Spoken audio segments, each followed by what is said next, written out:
ولله على الناس حج البيت من استطاع إليه سبيلا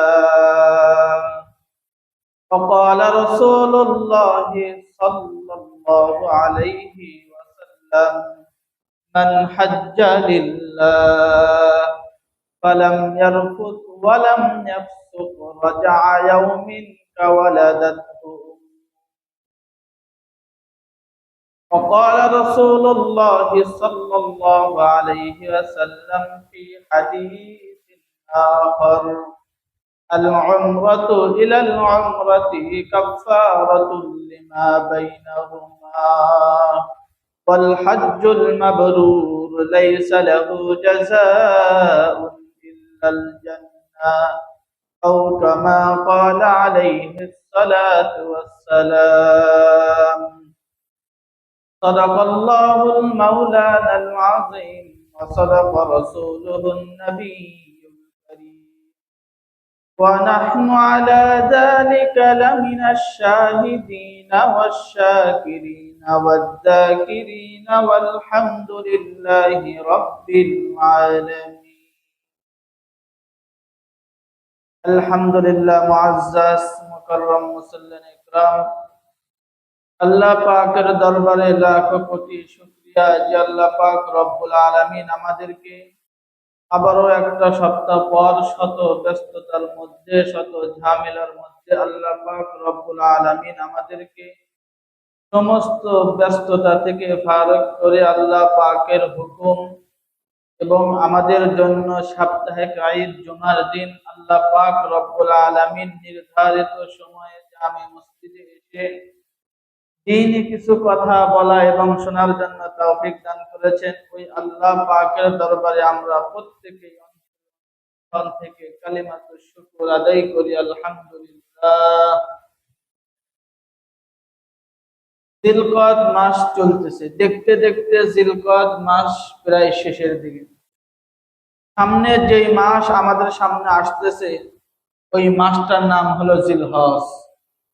যেই জিলহজ মাসে গুরুত্বপূর্ণ দুইটা আমল, এর মধ্যে একটা হলো হজ আর একটা হলো কুরবানি। দুইটা গুরুত্বপূর্ণ আমল এই জিলহজ মাসে, একটা কুরবানি আর একটা হলো হজ। কিন্তু আমরা কুরবানিকে প্রাধান্য দেই, হজকে প্রাধান্য দেই না। আমরা প্রত্যেকেই সমর্থবান হই বা না হই কুরবানি দেওয়ার চেষ্টা করি, কিন্তু অনেকে আমরা এমন আছি আমরা হজ করার সক্ষমতা আমাদের আছে, টাকা পয়সা ধন দৌলত সবকিছু আছে, কিন্তু হজ করি না।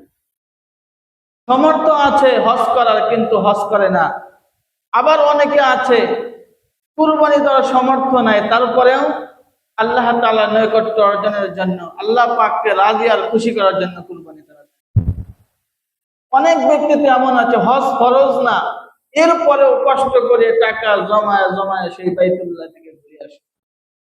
আবার অনেকের অনেক সম্পত্তি থাকার পরেও তার কপালে হজ নসিব হয় না। এই কারণে যারা হজ করতে পেরেছেন একমাত্র এটা আল্লাহ তাআলার দয়া আর অনুগ্রহ ছাড়া আর কিছু না। তো গত সপ্তাহে এবং তার আগের সপ্তাহে হজ সম্পর্কে আলোচনা করেছি, আজকেও হজ সম্পর্কে আলোচনা হবে ইনশাআল্লাহ। তো হজ কয় প্রকার? আমরা তো শুধু হজ করি, কিন্তু হজের প্রকার আছে। হজ হলো 3 প্রকার: হজ্জে ইফরাদ, হজ্জে তামাত্তু, হজ্জে কিরান। এই 3 প্রকার হজ। আমরা অনেক হাদে সাহেব এমন আছে আমরা কোন হজ করেছি প্রশ্ন করলে বলতে পারবো না কোন হজ করেছি। তা আমাদেরকে জানতে হবে যে আমরা কোন হজটা করেছি।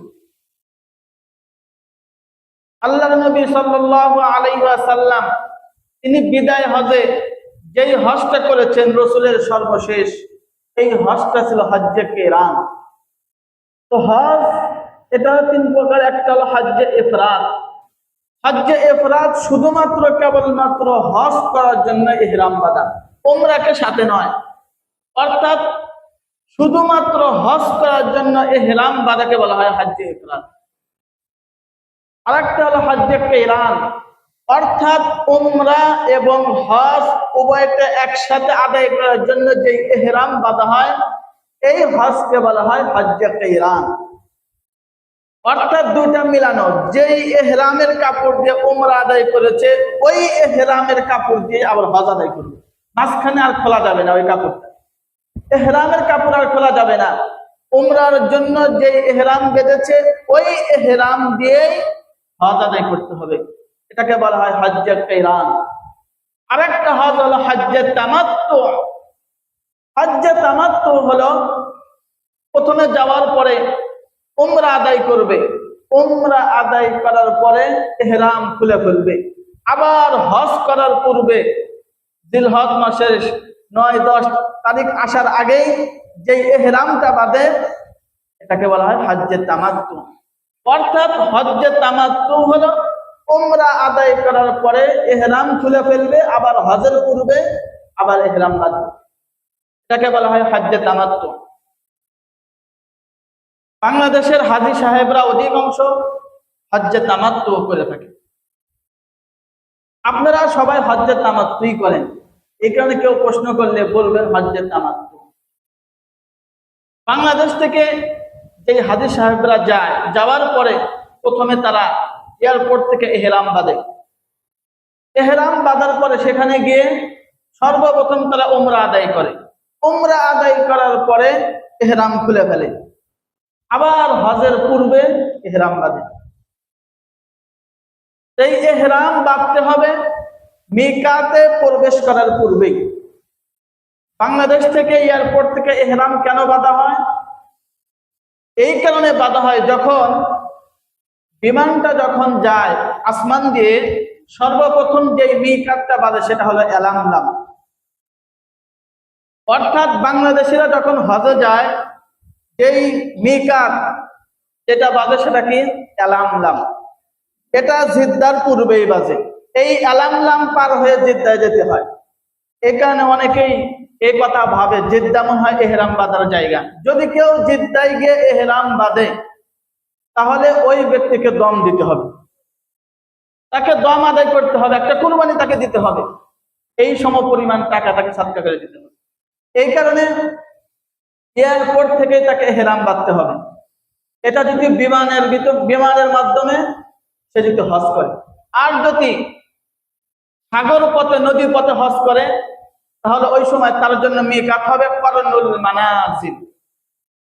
এটাও ওই জিদ্দা যাওয়ার আগেই বা যে করনুল মানাজিল এর পূর্বেই তাকে ইহরাম বাঁধতে হবে। আরেকটা হলো জুল হুলাইফা, যেটা আরববাসীদের জন্য, সৌদি আরব তারা যেখান থেকে হজে আসে তাদের জন্য মিকাত হলো জুল হুলাইফা। আরেকটা মিকাত হলো জুহফা। এই জুহফাটা হলো শাম মিশর অর্থাৎ ওই দিকের জন্য, মধ্যপ্রাচ্যের জন্য। আরেকটা মিকাত হলো জাতুল ইরাক, এটা ইরাকবাসীদের জন্য। এই হলো 5টা মিকাত। এই মিকাতের মাধ্যমে এই দরজা দিয়ে কি করতে হয়? মক্কা মদিনার মক্কাতে প্রবেশ করতে হয়। এই প্রবেশের পূর্বে ইহরাম বাঁধতে হবে। হজের ফরজ হলো 3টা, এর মধ্যে 1 নম্বর ইহরাম বাঁধা, 2 নম্বর 9 জিলহজ সূর্য উদিত হওয়ার পর থেকে সূর্য অস্ত যাওয়ার আগ পর্যন্ত এই সময়ের মধ্যে তাকে আরাফার ময়দানে উপস্থিত হতে হবে। 3 নম্বর তওফে জিয়ারত, অর্থাৎ 10 জিলহজ থেকে শুরু করে 12 জিলহজ সূর্য অস্ত যাওয়ার পূর্বে পর্যন্ত সময়, এই সময়ের মধ্যে তাকে তওফে জিয়ারত করতে হবে। এই হজের ফরজ হলো এই 3টা। এই 3টা ফরজ যদি ছুটে যায় তাহলে হজ আদায় হবে না। এই 3টা ফরজ যদি ছুটে যায় তাহলে আপনার এত টাকা খরচ করে যাওয়ার পরে হজ আদায় হবে না। ওয়াজিব ছুটে গেলে দম দিলে কি হয়? আদায় হয়। নামাজের যদি ওয়াজিব ছুটে যায়, সাজদায়ে সাহু দিলে নামাজ কি হয়? আদায় হয়। আর যদি নামাজের ফরজ ছুটে যায়, সাজদায়ে সাহু দিলে আদায় হবে নাকি নামাজ পুনরায় পড়তে হবে? তাকে পুনরায় পড়তে হবে। এই কারণে হজের এই ফরজ, 3টা ফরজ খুবই গুরুত্বপূর্ণ ফরজ, এটাকে খেয়াল করা। তাহলে কোন হজ সবচাইতে উত্তম? আল্লাহর নবী সর্বশেষ যে হজটা করেছেন হজ্জে কিরান।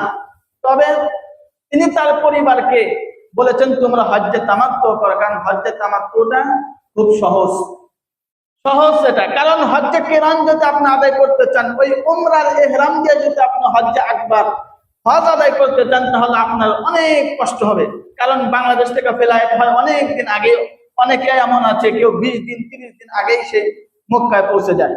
এদের জন্য একটা মাস ইহরামের কাপড় পরে থাকা খুবই কষ্টকর। আবু হানিফা রহিমাহুল্লাহ এর ফতোয়া হলো হজ্জে কিরাত উত্তম, তবে সাহেবাইন এদের ফতোয়া হলো হজ্জে তামাত্তুটা উত্তম। এখানে বর্তমান এটার উপরেই ফতোয়া, হজ্জে তামাত্তু অর্থাৎ সর্বপ্রথম আপনি ইহরাম করে সেখানে গিয়ে উমরা আদায় করবেন, এরপরে হজ আদায় করবেন। সহিহ ইবনে হিব্বান হাদিসের কিতাবে হাদিসের 3920 নম্বর হাদিস, আল্লাহর নবী সাল্লাল্লাহু আলাইহি ওয়াসাল্লাম তিনি তার পরিবারকে বলেন, ইয়া আলি মুহাম্মদ মান হাজ্জা মিনকুম ফালইহিল্লা ফি হাজ্জিহি আও হাজ্জাতিহি। আল্লাহর নবী বলেন, হে মুহাম্মাদের পরিবার, যদি তোমরা হজ করতে চাও তাহলে সর্বপ্রথম তোমরা হজ্জে তামাত্তু করবে, অর্থাৎ সর্বপ্রথম তোমরা উমরা আদায় করবে। উমরা আদায় করার পরে মাঝখানে তোমরা বিরতি নেবে, এরপরে তোমরা হজ আদায় করবে। এই হজটা উত্তম, সেটা হলো হজ্জে তামাত্তু অর্থাৎ সুবিধা। এরপরে হজের ফজিলত, বুখারী শরীফের 1521 নম্বর হাদিস, হাদিসের বর্ণনাকারী আবু হুরায়রা রাদিয়াল্লাহু তাআলা আনহু তিনি বলেন, عن أبي هريرة رضي الله تعالى عنه قال قال رسول الله صلى الله عليه وسلم من حج لله فلم يرفث ولم يفسق رجع يوم كولدته أمه। আবু হুরায়রা রাদিয়াল্লাহু তাআলা আনহু সূত্রে বর্ণিত তিনি বলেন, আল্লাহর নবী সাল্লাল্লাহু আলাইহি ওয়াসাল্লাম ইরশাদ করেন, যে ব্যক্তি একমাত্র আল্লাহর জন্য হজ করলো, ফালাম ইয়ারফুস ওয়ালাম ইয়াফসুক, হজ করার পরে জবান দিয়ে কোনো অশালীন ভাষা ব্যবহার করে নাই, ওয়ালাম ইয়াফসুক এবং কোনো গুনাহের কাজেও লিপ্ত হয় নাই, রাজা ইয়াউমিন কাওয়ালাদাতহু উম্মুহু, এই ব্যক্তি বাইতুল্লাহ থেকে তার মাতৃভূমিতে এমন ভাবে ফেরে কেমন যেন আজকে তার মা তাকে দুনিয়াতে প্রসব করেছে, তাকে আজকে জন্ম দিয়েছে, মাত্র সে আজকে ভূমিষ্ঠ হয়েছে, পূত পবিত্র হয়ে সে তার মাতৃভূমিতে ফিরে। অর্থাৎ জবানে কোনো অশালীন ভাষা ব্যবহার করবে না, গুনাহের কাজে লিপ্ত হবে না। তার মা প্রসব করার পর যেমন সে সমস্ত গুনাহ থেকে পূত পবিত্র ছিল, এরকম পূত পবিত্র হয়ে সে তার মাতৃভূমিতে ফিরে। বুখারী শরীফের 1519 নম্বর হাদিস, এই হাদিসের বর্ণনাকারী আবু হুরায়রা রাদিয়াল্লাহু তাআলা আনহু তিনি বলেন, عن أبي هريرة رضي الله تعالى عنه قال سئل رسول الله صلى الله عليه وسلم। আবু হুরায়রা রাদিয়াল্লাহু তাআলা আনহু সূত্রে বর্ণিত তিনি বলেন, আল্লাহর নবীকে প্রশ্ন করা হলো, আইয়ুল আমালি আফদল, দুনিয়াতে যত আমল আছে এই আমলগুলোর মধ্যে সবচেয়ে উত্তম আমল কি? قال رسول الله صلى الله عليه وسلم ঈমানুন বিল্লাহি ওয়া রাসূলিহি, আল্লাহর নবী জবাব দিলেন, এক নম্বর হলো আল্লাহর উপরে এবং রাসূলের উপরে ঈমান আনা, এটা হলো সবচেয়ে উত্তম আমল। কিলা সুম্মা সুইলা রাসূলুল্লাহ সাল্লাল্লাহু আলাইহি ওয়াসাল্লাম, এরপর আবার আল্লাহর নবীকে প্রশ্ন করা হলো, তারপরে সবচেয়ে উত্তম আমল কি? قال رسول الله صلى الله عليه وسلم الجهاد في سبيل الله, এরপরে সবচেয়ে উত্তম আমল হলো আল্লাহর রাস্তায় জিহাদ করা। কিলা সুম্মা মাযের পর আবার প্রশ্ন করা হলো, এরপরে সবচেয়ে উত্তম আমল কি? আল্লাহর নবী বললেন আল হজ্জুল মাবরুর, এরপরে সবচেয়ে উত্তম আমল হলো হজ্জে মাবরুর। হজ্জে মাবরুর হলো কবুল হজ, এটা হলো সবচেয়ে উত্তম আমল, এর চাইতে উত্তম আমল আর নেই। হজ্জে মাবরুর অর্থ হলো কবুল হজ, তাদের হজ কবুল হয়েছে, এটাকে বলা হজ্জে মাবরুর। বুখারী শরীফের 1773 নম্বর হাদিস, এই হাদিসের বর্ণনাকারী আবু হুরায়রা রাদিয়াল্লাহু তাআলা আনহু তিনি বলেন, আল উমরাতু ইলাল উমরাতি কাফারাতুল লিমা বাইনাহুমা ওয়াল হজ্জুল মাবরুর লাইসা লাহু জাযাউন ইল্লাল জান্নাহ, যদি কেউ দুইটা উমরা করে তাহলে প্রথম উমরা থেকে নিয়ে দ্বিতীয় উমরা পর্যন্ত যে গুনাহগুলো করেছে এই দ্বিতীয় উমরাটা তার সমস্ত গুনাহের জন্য কাফারা হয়ে যায়। ওয়াল হজ্জুল মাবরুর লাইসা লাহু জাযাউন জাযাউন ইল্লাল জান্নাহ, আল হজ্জ মাবরুর এর প্রতিদান একমাত্র জান্নাত। হজ্জ মাবরুরের প্রতিদান একমাত্র জান্নাত, জান্নাত ছাড়া আর এর প্রতিদান হয় না। এর প্রতিদান আপনার কিছুই দিতে পারবেন না, একমাত্র প্রতিদান দিতে হবে জান্নাত। আল্লাহর নবী বলেন হজ্জ মাবরুর সেটা। এই কারণে আমরা এখনো পর্যন্ত যারা যাইতে পারি না, আল্লাহ পাক আমাদের প্রত্যেককে হজ্জে মাবরুর নসিব করুন, এবং যারা হজ করেছেন তাদের হজকে আল্লাহ পাক হজ্জে মাবরুর হিসাবে কবুল করুন। আমাদের আশা নাই যাওয়ার ওখানে, আমাদের প্রত্যেকে আশা রাখা দরকার আল্লাহ পাক যখন আমাদেরকে সমর্থবান বানাবে সাথে সাথে আমরা হজ করে দেব, দেরি করবো না। এই হজ শুধু পুরুষদের উপরে ফরজ নয়, বরং মহিলাদের উপরেও ফরজ। মহিলাদেরকেও হজ করতে হবে, তবে মহিলাদের হজ ফরজ হওয়ার জন্য আরেকটা অতিরিক্ত শর্ত, সাথে মাহরাম থাকতে হবে। সে নিজে একা গেলে হবে না, সাথে মাহরাম থাকতে হবে। আল্লাহর নবী বলেন, সহিহ ইবনে খুযাইমার হাদিস, লা ইয়াহিল্লু লিল মারআতি আন তুসাফিরা মাসিরাতা ইয়াউমিন ওয়া লাইলাতিন, কোন মহিলার জন্য একদিন এক রাত সমপরিমাণ সফর করা মাহরাম ছাড়া জায়েজ নয়, হারাম। কোন মহিলা সে গায়রে মাহরামের সাথে হজ যাবে, তার জন্য জায়েজ নয়, হারাম। একদিন এক রাত সফর দ্বারা উদ্দেশ্য হলো হেঁটে সফর করা। এখন তো ৬-৭ ঘন্টার ভিতরে সেই সৌদি আরব পৌঁছা যায়। এই বিমানের সফর না, হেঁটে সফর করা, এই সমপরিমাণ একদিন এক রাত সমপরিমাণ স্বামী ছাড়া অর্থাৎ মাহরাম ছাড়া কোনো মহিলা যদি সফর করে, পথ অতিক্রম করে, এটা তার জন্য জায়েজ নেই, হারাম। এই কারণে মহিলা আরেকটা অতিরিক্ত শর্ত হলো তার সাথে মাহরাম থাকতে হবে। তার টাকা পয়সা সবকিছু আছে কিন্তু তার মাহরাম নাই, তার উপর হজ ফরজ না, তার সাথে তার মাহরাম থাকতে হবে, তাহলে তার উপর হজ। নাসাই শরীফের হাদিস 2626 নম্বর হাদিস। অনেকে আছে অনেক বৃদ্ধ হয়ে যায়, বৃদ্ধ হয়ে যাওয়ার কারণে জিহাদে অংশগ্রহণ করতে পারে না। আল্লাহর নবীর যুগে অনেক বৃদ্ধ ছিল, জিহাদে অংশগ্রহণ করবে এই সক্ষমতা তার নাই। আবার অনেকে শিশু আছে, শিশু বাচ্চা, সে কিভাবে জিহাদে অংশগ্রহণ করবে এই শক্তি তার নাই। মারআ এবং মহিলা, আল্লাহর নবী বলেন এদের জন্য সবচেয়ে উত্তম জিহাদ হলো হজ।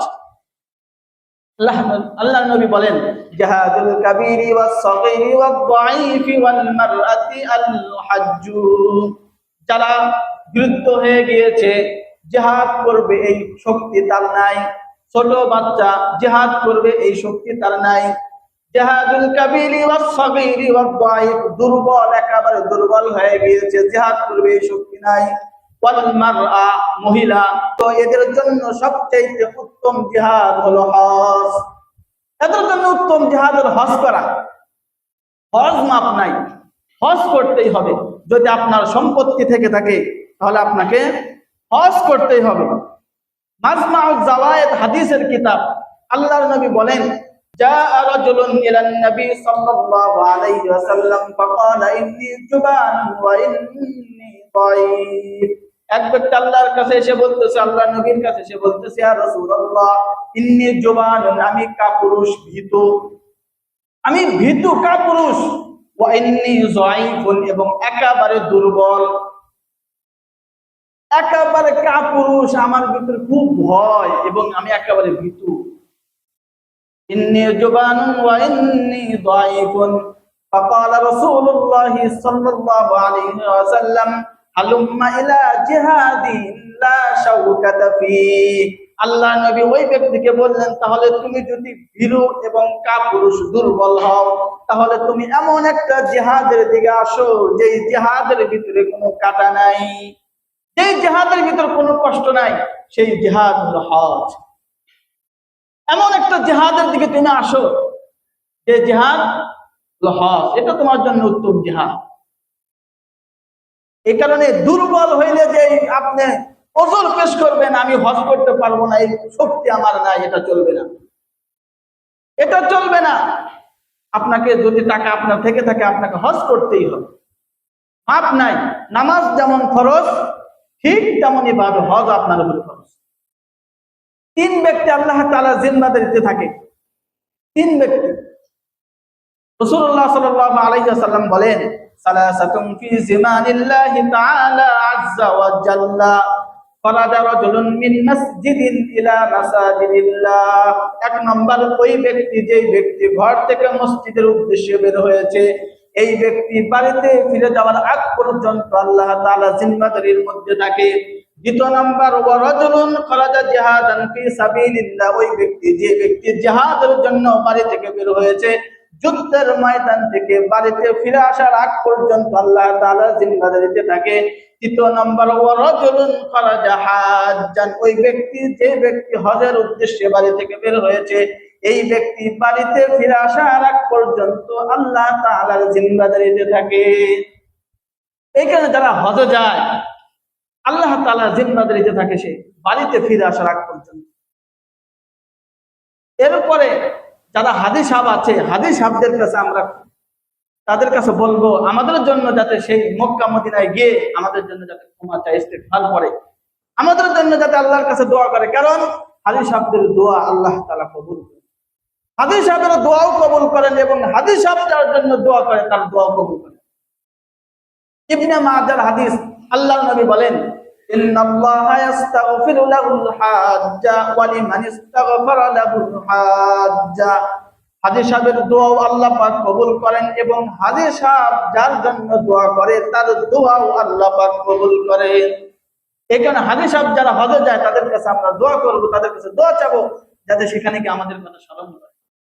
এরপর হজের ভিতরে যে টাকা পয়সা খরচ হয়, এই টাকা অনর্থক না। অনেকেই মনে করে এত টাকা দিয়ে হজ করে টাকাগুলো নষ্ট করে লাভ আছে। পর্যায়তে বাড়ির পাশে এত সুন্দর একটা জমি বিক্রি হচ্ছে, জমিটা যাতে কিনতে পারি সারা জীবন সুখে শান্তিতে থাকতে পারি। আল্লাহ নবী বলেন, আলা ইন্না লাকা মিনাল আজরি আলা কদরি নাসাবিক। তুমি তোমার হজের মধ্যে, হজের সফরে যে পরিমাণ টাকা তুমি খরচ করেছো, এই পরিমাণ টাকার সওয়াব তুমি তোমার আমলনামায় পেয়ে যাবে। বিন্দু মাত্র কোনো সন্দেহ নাই। এখানে হজে গেলে টাকা নষ্ট হয় না, হজে গেলে টাকা নষ্ট হয় না। এই কারণে আমরা প্রত্যেকেই আমাদের যাদের উপর হজ খরচ, সময় আছে এখনো, হজ আমাদের যাদের উপরে খরচ, শক্তি থাকা অবস্থায় হজ করা। আগেও বলেছি, হজ এটা শুধু আর্থিক ইবাদত না, আর্থিক এবং শারীরিক। টাকা থাকলে হজ করা যায় না, শরীরে শক্তি লাগে। তাহলে আর্থিক এবং শারীরিক উভয়টার সমন্বয় হলো হজ। নামাজ এটা শুধু শারীরিক, নামাজ পড়তে টাকা লাগে না। যাকাত এটা আর্থিক, কিন্তু হজ শরীরে শক্তি থাকা অবস্থায় করতে হবে। আল্লাহ পাক আমাদের প্রত্যেককে, আমরা যারা হজ করি নাই, অতি দ্রুত আল্লাহ পাক আমাদের হজ করার তৌফিক দান করুন।